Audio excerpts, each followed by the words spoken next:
Quando estes animais morreram, seus corpos devem ter caído no fundo do mar e pouco a pouco foram cobertos pelos sedimentos. De alguma forma, o fundo do mar se elevou e formou uma montanha. Agora saberemos como. A superfície da Terra é uma crosta de rocha sólida, situada sobre um interior quente e semilíquido. Esta crosta é formada por placas que se movimentam. Quando duas placas colidem, uma pressiona a outra, dobrando-se e elevando-se. E assim se formam as montanhas. É um processo lento, iniciado há milhões de anos e que ainda continua ativo.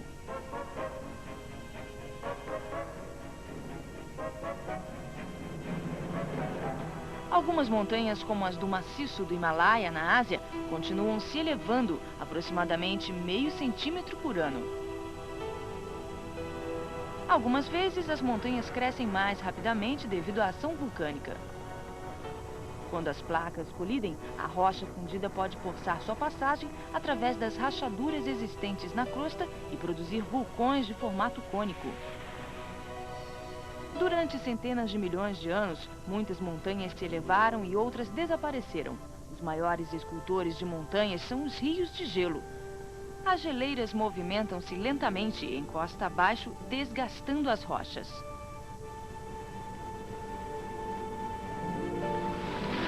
A força do gelo é imensa, escavando profundos vales nas encostas das montanhas.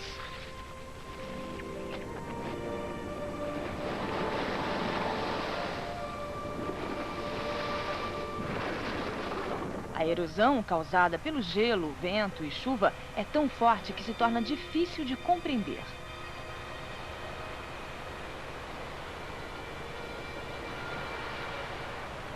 No último século, os geólogos tentaram calcular a taxa de erosão do Himalaia, medindo os sedimentos que o rio Ganges depositava na Baía de Bengala.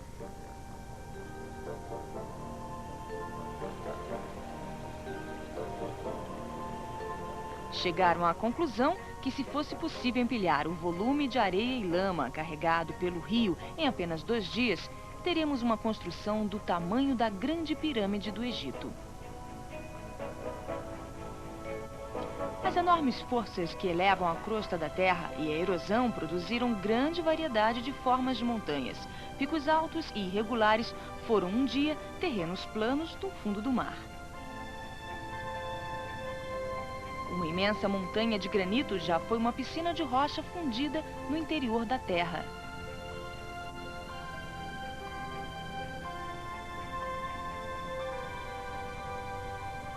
Formas fantásticas em arenito foram esculpidas pela ação invisível do vento e da chuva.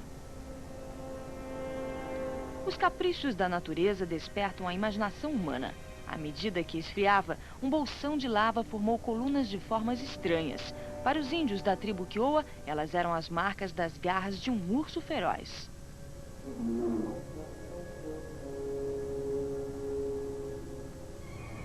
Todos os países do mundo têm lendas sobre monstros terríveis que ficam à espreita daqueles que se atrevem a subir as montanhas. Mas o verdadeiro perigo das montanhas não é sobrenatural. É a ação traiçoeira das condições meteorológicas.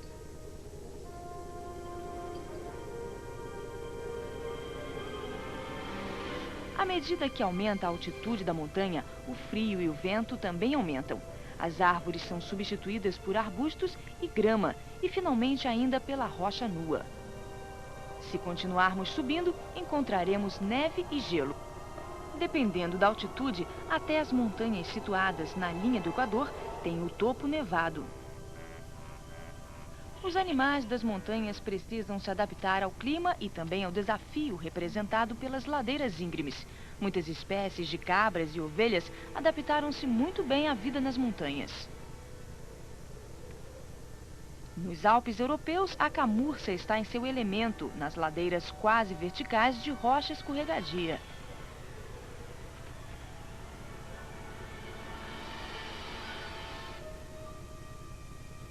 Na América do Norte, o cabrito montês consegue escalar as encostas mais íngremes quando ainda é muito pequeno. O mesmo acontece com o cabrito da Europa e da Ásia. Um dos poucos animais que habitam as montanhas é o magnífico cabrito da Ásia Central. Misturam-se com a paisagem e são difíceis de se achar. Esta ladeira parece vazia, mas prestem atenção, está cheia de ovelhas.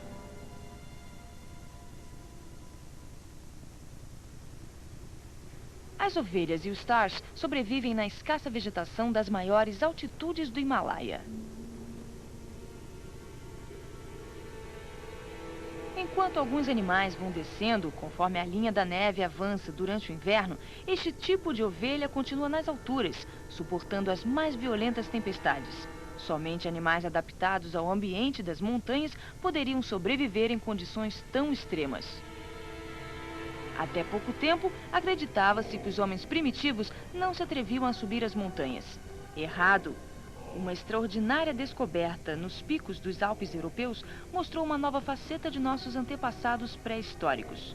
Preservado no gelo, foi encontrado o corpo de um homem do final da Idade da Pedra. Em volta dele foram achadas roupas feitas de fibras tecidas e couro para protegê-lo do frio das montanhas. Muito mais tarde, os viajantes ainda consideravam a travessia das montanhas uma viagem perigosa. O general cartaginês Aníbal é famoso por ter atravessado os Alpes com seus elefantes para atacar seus inimigos romanos.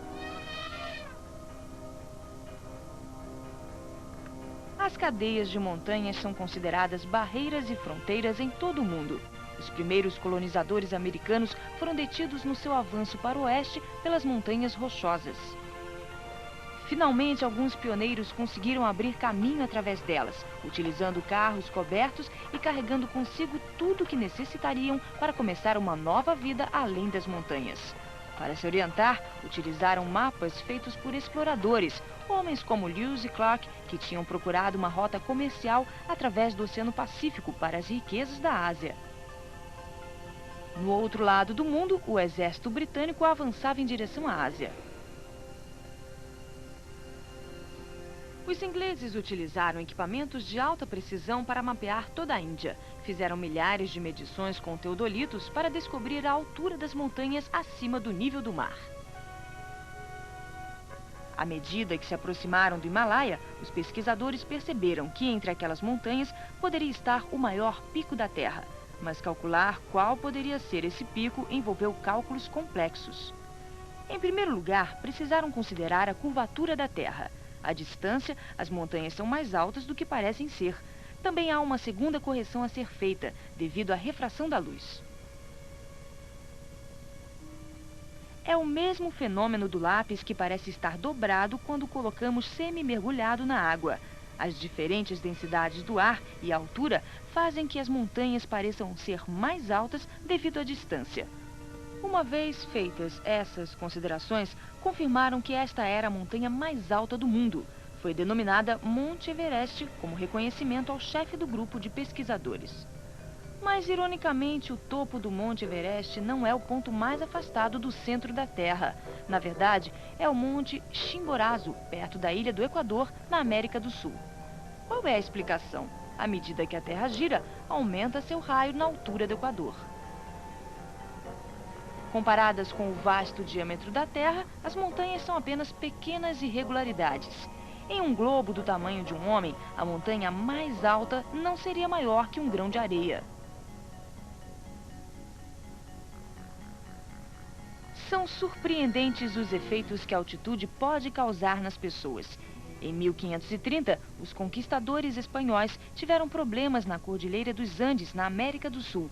À medida que subiam, ficavam sem ar e tinham terríveis dores de cabeça. Alguns sentiam até enjoo, embora estivessem em terra firme.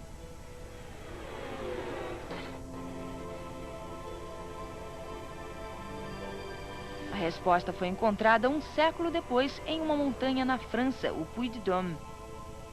O matemático Blaise Pascal colocou um simples barômetro no topo da montanha para demonstrar que a pressão atmosférica diminui com a altitude. Quanto maior for a altitude, menos ar haverá para se respirar. Os pulmões e o coração precisam trabalhar mais e compensar a falta de oxigênio, aumentando a pressão do sangue no cérebro, causando assim os sintomas do mal da altura. Mas muitas pessoas moram a vida inteira nas altas montanhas sem ter nenhum tipo de problema. No decorrer do tempo, o corpo humano consegue se adaptar à altitude, aumenta a capacidade pulmonar e o número de células vermelhas no sangue para usar melhor o pouco oxigênio disponível. Os nativos utilizam animais adaptados às grandes altitudes, como o guanaco.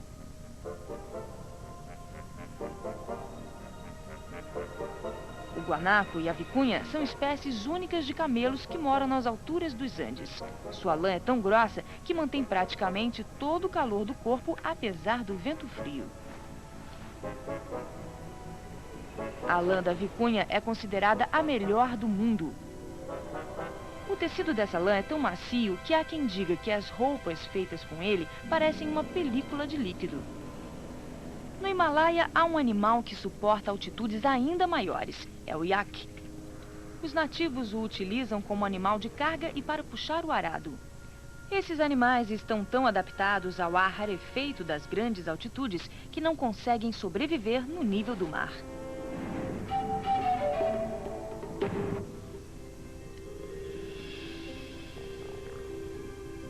As plantas também encontraram formas de se adaptar à vida na montanha. Árvores que em terras mais baixas alcançariam grande desenvolvimento são menores nas encostas das montanhas. Algumas árvores crescem apenas até a altura de um arbusto. Muitas plantas das alturas crescem emaranhadas umas com as outras, formando uma espécie de almofada. Dentro dessas formações, criaram microclimas próprios com temperaturas muitos graus acima da temperatura externa. O crescimento dessas plantas é lento, como por exemplo a loreta da América do Sul. Mas isso significa que vivem muito mais tempo. Algumas plantas podem durar 1000 anos.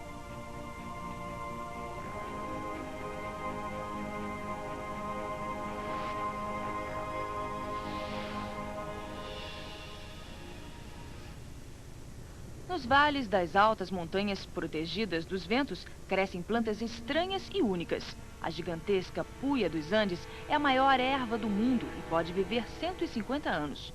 No fim da sua vida, lança um talo gigantesco coberto de flores. Quando ele seca, a planta morre.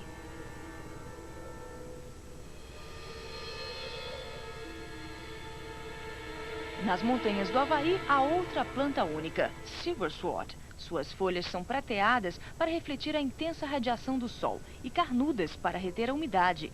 Cresce no alto das ladeiras, em volta da cratera de um vulcão. Como a puia, floresce somente uma vez e depois morre. A sobrevivência nas montanhas é uma habilidade que as plantas e os animais aperfeiçoaram durante muitos milhões de anos.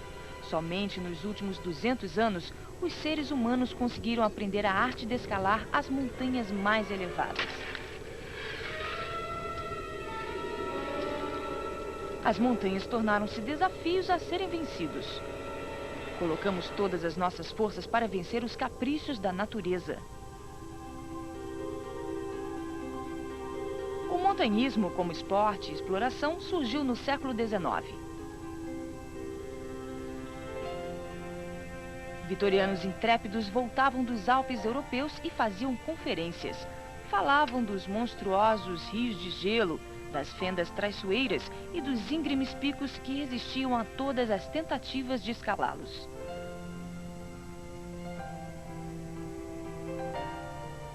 O público ficava encantado com histórias de coragem, aventura e de sobrevivência diante de todos os perigos. A década de 1850 foram os anos dourados do montanhismo e os alpinistas conquistaram uma montanha atrás da outra. Para os padrões modernos, o alpinismo da época era primitivo. Botas resistentes com sola de pregos para se firmar nas rochas. A principal ajuda na escalada era o bastão de alpinista, uma ferramenta com uma ponta em um dos lados e um tipo de machado na outra. Um pico especialmente difícil de se escalar era o Matterhorn. Finalmente, uma equipe liderada por Eduard Wimper conseguiu chegar ao topo em 1865, mas seu triunfo durou pouco. Na descida, um dos homens escorregou. Eles estavam amarrados, mas a corda não era muito resistente. 4 homens caíram no abismo, uma tragédia que marcou o esporte durante muitos anos.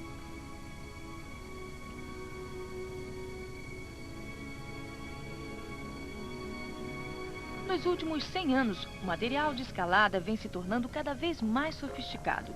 As cordas são muito mais resistentes e os alpinistas utilizam grampos de metal que prendem na rocha para segurá-los caso escorreguem. Com o equipamento adequado, a mais íngreme das montanhas pode ser escalada, com um nível de risco calculado. No Yosemite National Park, há uma das maiores paredes rochosas do mundo. A escalada demora 26 dias. Durante a noite, os alpinistas fazem bivacs pendurados em cordas sobre o imenso abismo. O perigo faz parte do esporte, mas algumas pessoas levam isso ao extremo. Este deve ser o último desafio, escalada livre sem nenhum tipo de proteção, colocando a força humana e o preparo físico contra a natureza e a gravidade.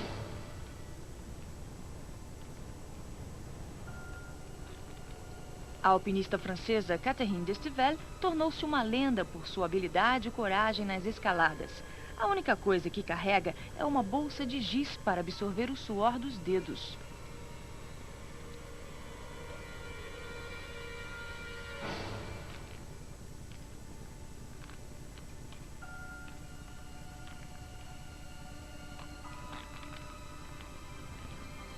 Mesmo conhecendo muito bem sua capacidade, o ser humano ainda pode ser vencido pela montanha.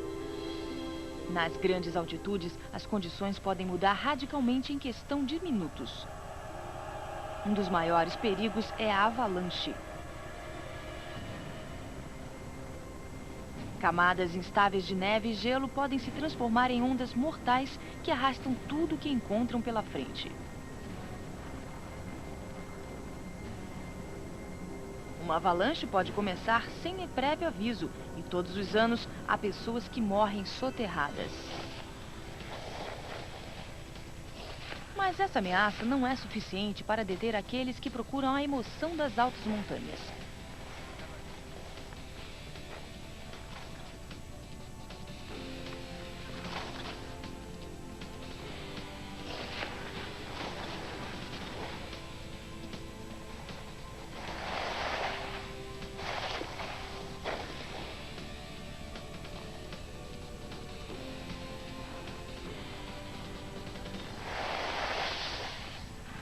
Os esquiadores e os alpinistas podem pensar que são os únicos habitantes das ladeiras geladas, mas muitas vezes têm companhia. O pequeno Lagomys passa o inverno na toca em que cria seus filhotes, alimentando-se de feno seco. Outra forma de sobreviver ao frio inverno das altas montanhas é dormir o tempo todo. Nas montanhas do mundo inteiro, há diferentes espécies de marmotas que hibernam 8 meses por ano.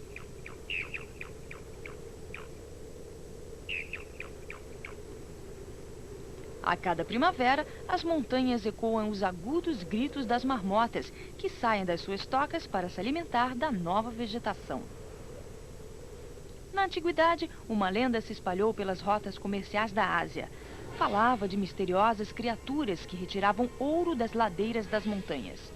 Certamente, eram marmotas que faziam suas tocas em uma camada aurífera das rochas das montanhas, no território atualmente ocupado pelo Paquistão. As marmotas não tinham a menor ideia do valor daquela estranha rocha amarela, mas os homens sim.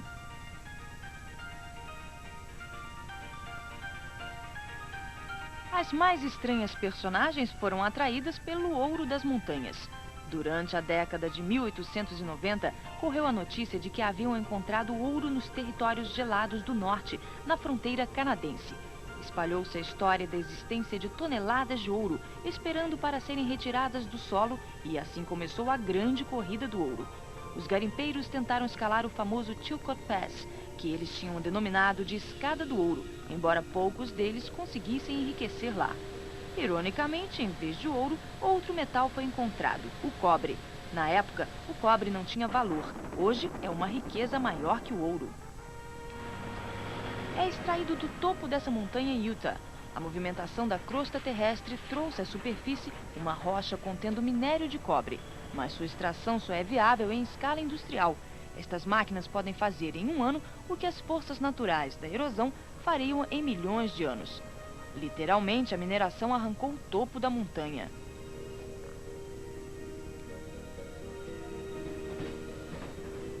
Aplicamos todos os nossos conhecimentos de engenharia para poder viajar nas montanhas. Essa estrada de ferro na Suíça utiliza dentes de engrenagem em lugar de rodas normais para poder subir a ladeira. A estrada de ferro mais elevada do mundo encontra-se na América do Sul. Sobe a uma altitude tão grande que os passageiros recebem oxigênio para ajudá-los a respirar. A falta de oxigênio impediu que os antigos alpinistas pudessem vencer seu maior desafio, a conquista do Monte Everest. Em 1924, uma expedição britânica liderada por George Mallory utilizou o primeiro equipamento portátil de fornecimento de oxigênio. Era muito pesado e quebrava com frequência. Alguns puristas consideravam essas ajudas artificiais como práticas pouco esportivas. Nunca saberemos se Mallory e seu companheiro Irving conseguiram chegar no topo do Everest. Eles partiram em direção ao topo e nunca mais foram vistos.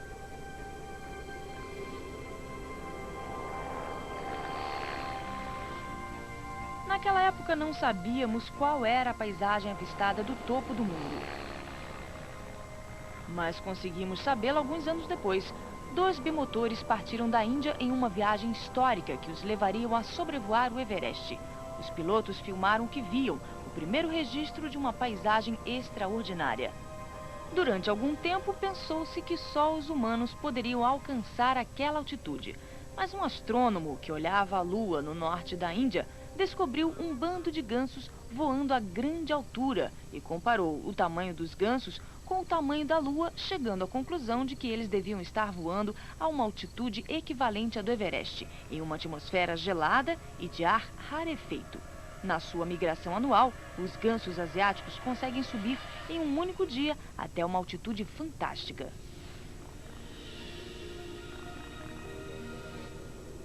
À medida que exploramos as montanhas do mundo, aprendemos mais sobre as criaturas que as habitam. Mas há muitos mistérios que permanecem sem solução. Entre eles estão as histórias de estranhas criaturas que deixam pegadas imensas na neve. Nas alturas do Himalaia, os nativos falam de uma criatura denominada Yeti, em parte humana, parte urso ou macaco. Alguns acham que se trata do elo perdido da evolução humana. Se há um lugar na Terra onde poderiam ter sobrevivido alguns indivíduos de espécies supostamente extintas, esse local seriam as montanhas. Nestas paisagens isoladas, podemos ver de relance os últimos sobreviventes de espécies raras, como o leão da montanha. E acima da linha de neve, nas montanhas do sul da Ásia, mora uma estranha criatura, o leopardo branco.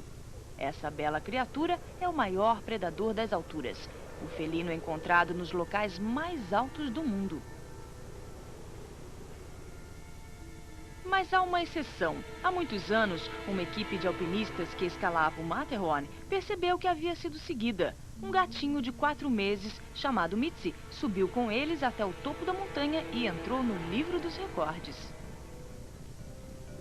Nos últimos 50 anos, os maiores picos do mundo foram conquistados. Um legado de grande coragem e preparo físico nesse esporte, considerado um dos mais perigosos.